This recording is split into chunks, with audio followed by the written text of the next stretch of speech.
laptop po siya. Hindi siya karton o kaya mga laruan.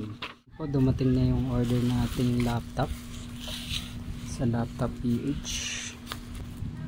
Sana legit Laptop PH. Yari ako sa client nito kapag hindi. Order lang sa atin to eh.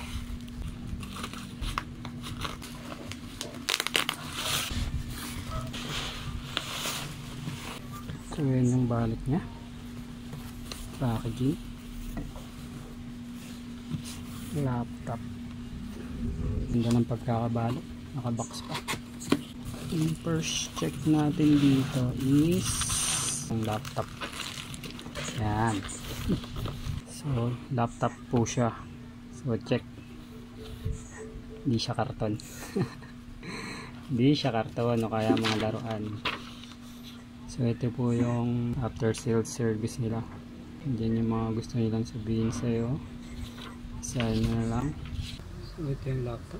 Osro 15. Digit check number 2 yung mga kasama niya.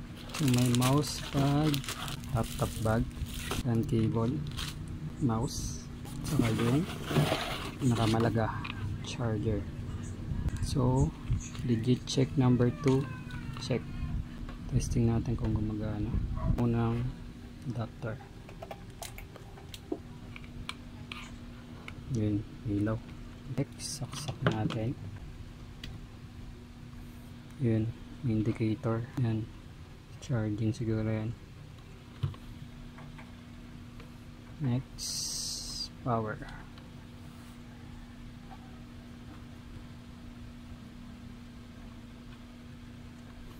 Yun, power.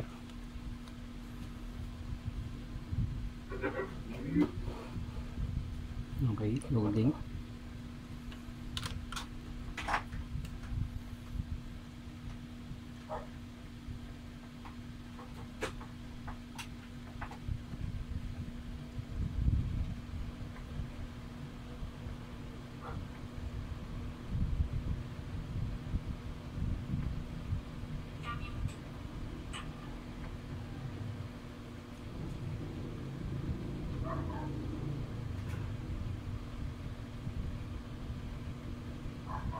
Ito lang natin.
Wait, admin.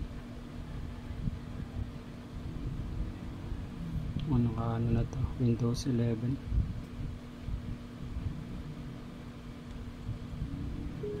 Okay, testing natin yung mouse kung gumagana.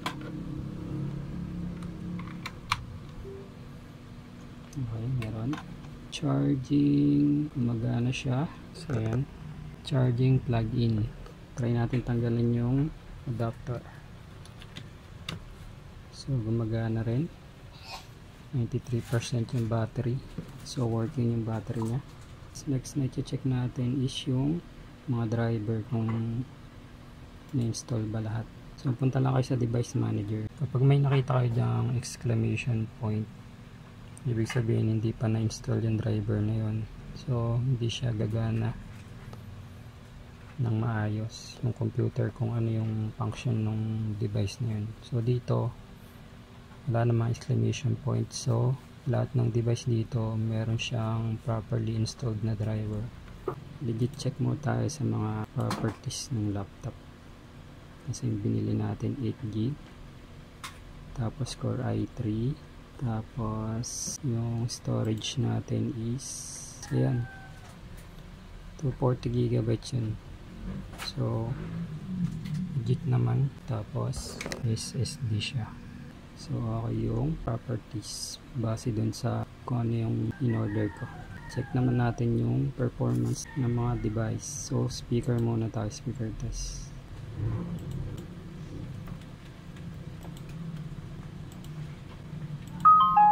So testing. So maganda yung tunog ng speaker niya. Next yung camera. Testing ng camera, front facing yun. Okay naman. So okay yung camera niya yan. Kita nyo? Setup ko. So okay yung camera. Working siya. Next, Wi-Fi. Connect tayo sa Wi-Fi. So yun, connected. Browse internet. So YouTube.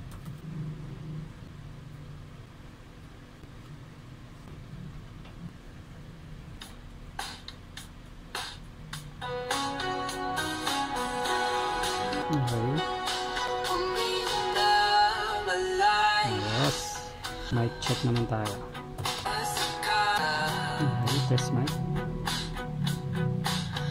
Mic check, testing, mic check. Kita nyo? Nagalaw. Kailan natin matapos. Mic check. So, pause ko muna to. Okay. Yun. Gumagana yung mic natin, gumagana. Next natin, i-test yung keyboard. Check natin kung may keyboard test online. Ayan. Okay. Testing, okay. 1, 2, 3, 4, 5, slap, gumagana. Shift. Shift S. Gumagana shift. Control, gumagana. Windows, gumagana.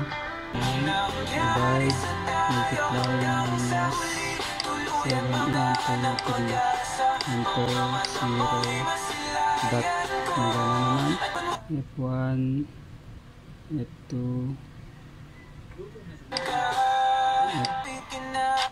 F5, next. Yung nag-mix. Nag-mix yung player. Page down, home, saka end. So gumagana naman lahat ng ano niya, keyboard keys. So mouse dito, left click, right click, gumagana naman. So working itong mouse. Testing natin yung ibang port ng USB kung gumagana. So lipat ko dito, gumagana pa rin yung mouse. Dito naman sa port na to, so gumagana. So working properly yung 3 ports ng USB. Check ko yung ano niya, audio jack. Line in.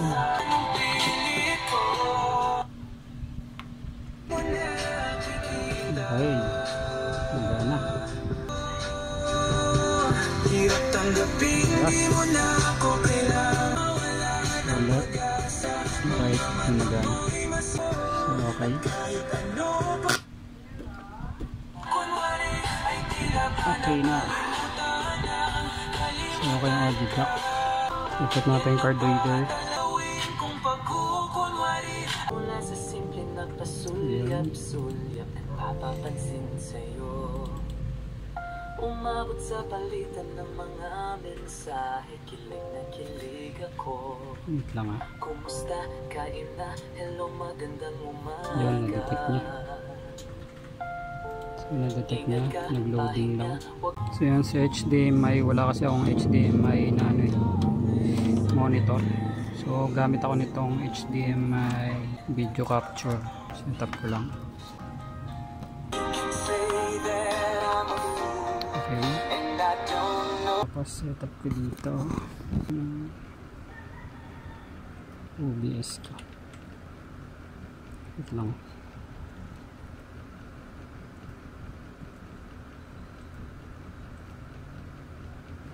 Yan, USB. So yan na. Yan na. Laro na siya doon. So gumagana yung HDMI port.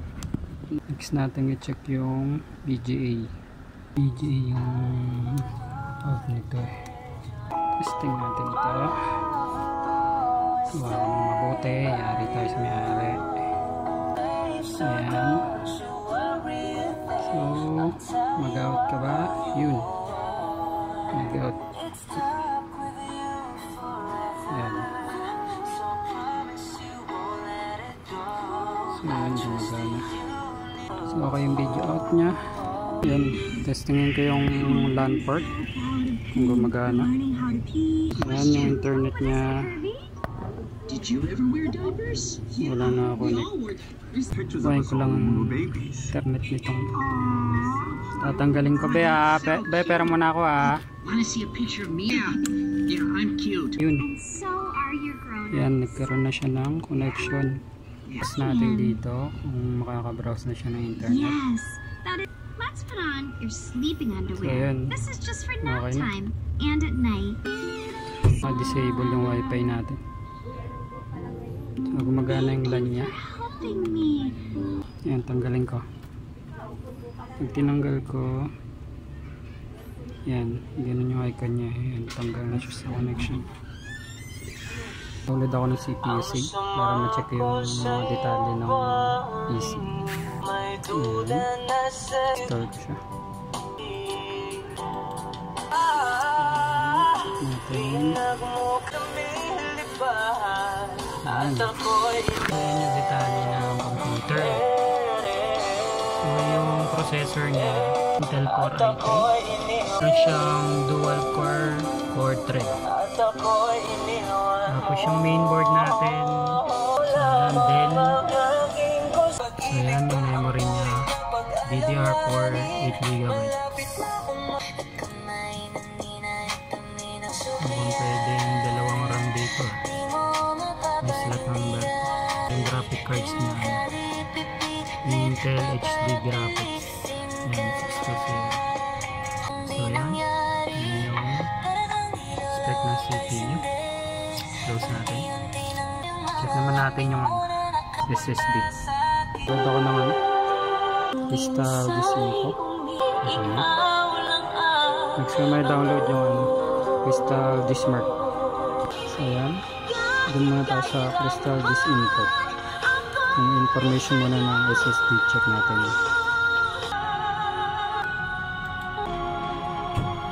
So yan. Yung SSD niya ditong naka-install is SanDisk SSD Plus 240GB. Ganda yan. And then SSD ng desktop ko. Yan, naka good condition pa. Lahat naka blue. So okay, working properly. So check natin yung performance naman. Ito. Crystal Dismark.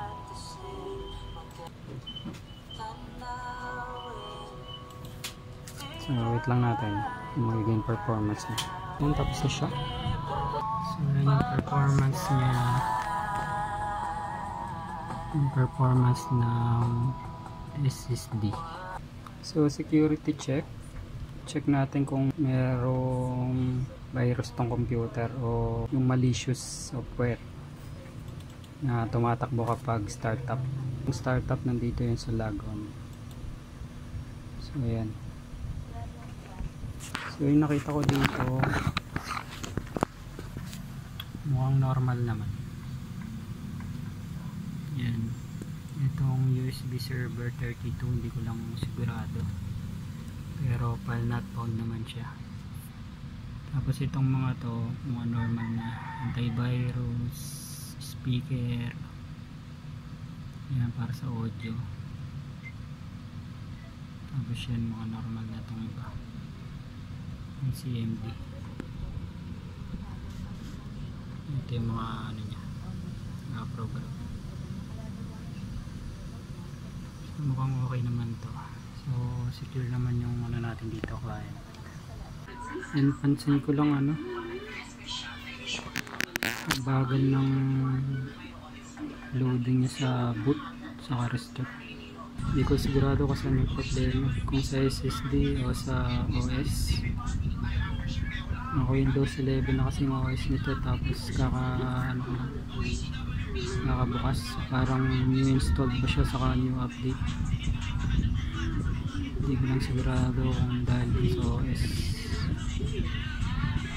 o kung sa performance din ng laptop, kung yung ano niya, processor. Ito yung makayawan ng ano, ayun, inabot ng 3 minutes and 40 seconds. Hindi pa pala siya totally nagbubukas.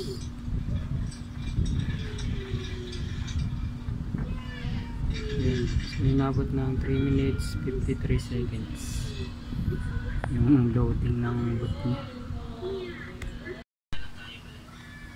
May problema yung OS, ay mag-shutdown.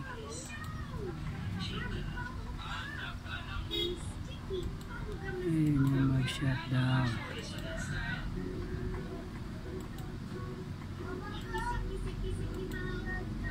Bubblegum. Bakit gano'n? Punta na. Tumabi ka.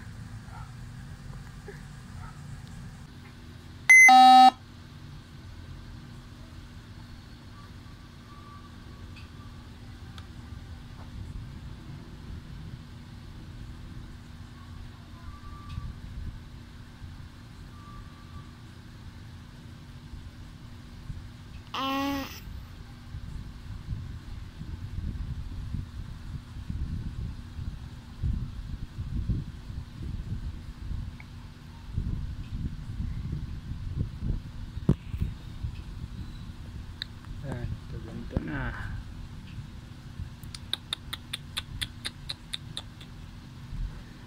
Ay, nara po. Ano ba yan? Wait lang. Bawal na ma-respond. Nag-properties lang ako dito.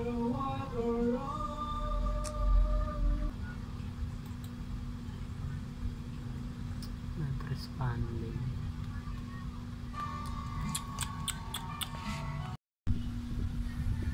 Ayun yung mag-power.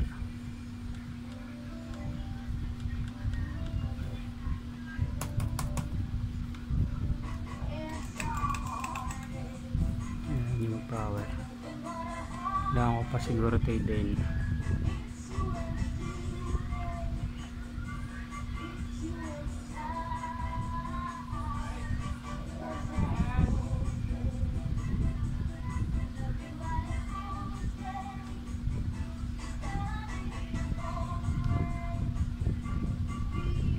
Kailangan ko pa long press.